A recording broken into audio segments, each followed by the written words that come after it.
Сайн байцгаана уу? Энэ туршилтыг хийж үзцгээе. За 18 дугаар туршилт байна. Энэ 18 гэсэн энэ тоотой энэ туршилт байна. Энэ дотор нь байгаа хэрэглэгдэх юм зүйлээ. Хоёр ширхэг юм аяг байна. Ийм галгар цаас байна. Ийм хоёр ширхэг байна. Хоёр ирзэн байна. За ингээд нэгээрээ ингээд үзэгдэх орчны юмыг холоор гэрэлтэж байгаа хэсгийг харуулах юм байна. За эмээ нэг миний охин нэг ингээд хараа энийг харж байгаа хийгээд байна. Инглээ энэ ирцэний нэг нь тэгтээ тоотлын нэг цоолхон шүү дээ. Нэг нь цоолон заяа. Хайчтай болгоомжтой хайрцсан шүү дээ миний хүмүүдэв. Хайч аюултай гарын зүсний гарын аав нь эмээний өөрөө цоолоод өгье заяа охин. За.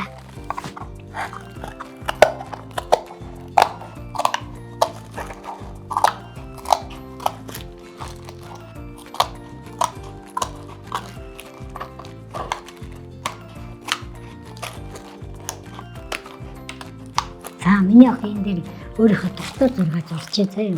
Цэцэг зурж болно, мод зурж болно. Өөрийнхөө дутуу гоё зураг зурж байгаа заяа. Эндээс маань за.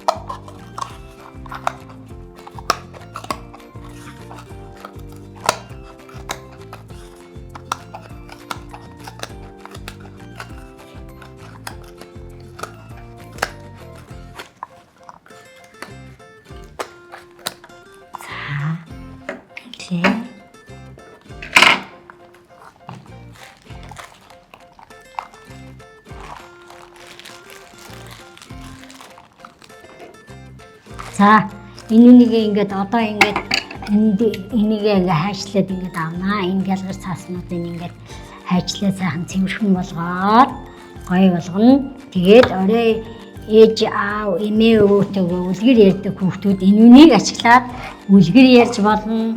Энэ болохоор амт нөгөө гэрлийн тусгалаар шүүдэрт болохоор холдож ойртож ингэж харагдана. Энэ зурсан зургнууд нь ингээд тодорч гараад ингээд холдож ойртож харагдана. Энүүнийг нь үзүүлье.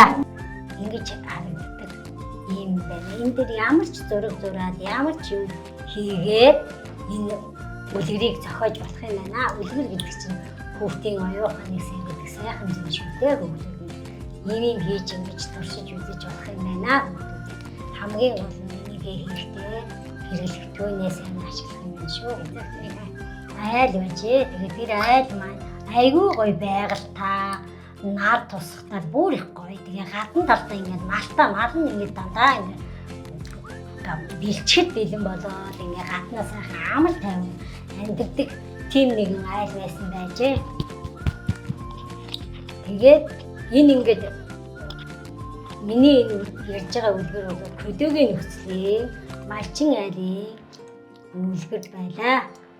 За энэ туршилтыг хийх нь гоё сонирхолтой байлаа. За энэ туршилтыг хийж үзээрэй хүүхдүүдээ баярлалаа.